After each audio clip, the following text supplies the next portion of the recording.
नमस्कार, मी डॉक्टर राजन पाटील. आज आपण बघणार आहोत रंजक पित्त. पित्ताचे जे उपप्रकार आहे त्याच्यामध्ये एक आहे रंजक पित्त. हे जे रंजक पित्त आहे हे ज्यावेळेस समोरच्या व्यक्तीच्या नाडीवर आपण 3 बोटं टेकवतो त्यावेळेस मधल्या बोटाला 2 नंबरच्या ठिकाणी हे पित्त लागतं. आता 2 नंबरचं काय, पहिला जो पित्ताचा प्रकार आहे तो या 2 बोटांमध्ये लागेल, वाताच्या आणि पित्ताच्या मध्यभागी आपल्याला लागेल. आणि पित्ताच्या पहिल्या भागामध्ये जो स्ट्रोक लागतो तो रंजक पित्ताचा असतो. रंजक पित्त जे आहे ते सप्त धातूंपैकी रक्तधातू जे आहे त्याशी निगडित आहे. परंतु हे लिव्हर आणि स्प्लीन ह्या 2 जे ऑर्गन आहे त्या ऑर्गन रिलेटेड काम करतं.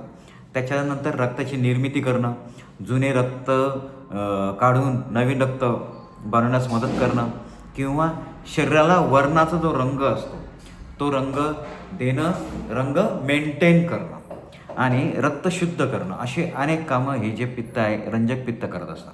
म्हणून त्याला नाव दिलं रंजक पित्त. आता ज्यावेळेस आपल्याला ह्या रंजक पित्ताची नाडी आपल्याला चांगली लागते, स्ट्रोक फुली लागते, त्यावेळेस 2-3 चेंजेस बॉडीमध्ये आहे हे आपल्याला ओळखायचं आहे.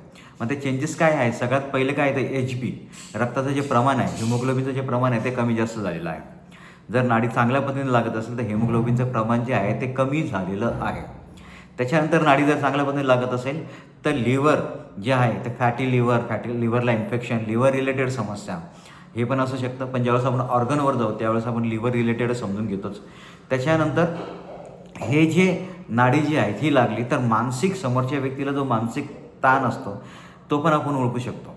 मग याच्यामध्ये काय आहे तर भावनांना स्थिरता नसते.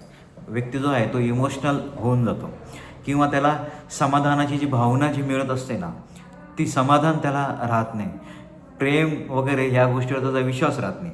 रंजक पित्ताचं काम काय आहे? शरीरामध्ये प्रेम वाढवणं किंवा मन शांत करण्याचा प्रयत्न करणं, हे रंजक पित्ताचं काम आहे. पण ते जर डिस्टर्ब झालं तर व्यक्ती द्वेष करतो. आणि रंजक पित्ताचा आणि रागाचा डायरेक्ट संबंध आहे. म्हणून इनबॅलन्स झालं की समजून घ्यायचं की हा व्यक्ती राग करणार, रागीट होणार. ज्यावेळेस इनबॅलन्स होतं त्यावेळेस काय होतं तर HB कमी होतं, डोळे पिवळे होणं वगैरे वगैरे, लिव्हर रिलेटेड समस्या असते त्याच्यामुळे कावीळ रिलेटेड समस्या होऊ शकते. त्याच्यानंतर केस अकाली, कधी पण केस पांढरे होणं, किंवा महत्त्वाचं लक्षण काय आहे तर शरीरामध्ये उष्णता वाढून व्यक्ती चिडचिडपणा व्यक्तीचा वाढणं, ही जी काय आहे ही रंजक पित्ताची नाडी लागली तर आपण समजून घेऊ शकतो. यामध्ये अनेक काही गोष्टी पण असतात. उदाहरणार्थ त्वचेचे विकार जर त्या व्यक्तीला झाले त्याला रंजक पित्त इनबॅलन्स असतं.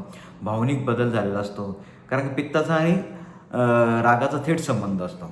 आता याला काय केलं पाहिजे, सोल्युशन काय आहे? सोल्युशन खूप साऱ्या गोष्टी आहेत.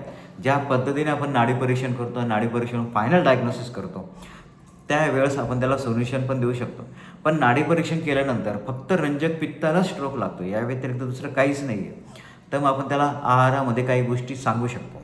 गाईचं तूप, कोरफडचं जेल, धने जिरे वगैरे ह्या गोष्टी ज्या आहेत त्या आहारामध्ये वाढायला पाहिजे. किंवा प्राणायाम, शीतली प्राणायाम हा जो आहे हा रंजक पित्त मेंटेन करायचं काम करतो, रागावर नियंत्रण करायचं काम करतो. त्याच्यामुळे शीतली प्राणायाम जो आहे ते त्याला ते सांगितलं पाहिजे. वेळेवर ताजं जेवण आणि भरपूर पाणी ह्या जर गोष्टींमध्ये कमी झालं तर रंजक पित्तामध्ये समस्या यायला सुरुवात होत असते. तर मित्रांनो, परत एकदा बोलतो, रंजक पित्त जे आहे ते 2 नंबरचं पित्त आहे. म्हणजे पित्ताचं जे बोट आहे त्या पित्ताच्या बोटाला वाताच्या आणि पित्ताच्या मध्यभागी पहिला स्ट्रोक आणि दुसरा स्ट्रोक जो डायरेक्ट पित्ताच्या बोटाला लागतो तो जर जाणवत असेल तर समोरच्या व्यक्तीचं HBमध्ये प्रॉब्लेम आहे, लिव्हरमध्ये समस्या आहे, स्प्लीनमध्ये समस्या आहे, किंवा भावनांमध्ये रिलेटेड त्या व्यक्तीला समस्या आहे. हे बघून आपण ट्रीटमेंट दिली पाहिजे. धन्यवाद.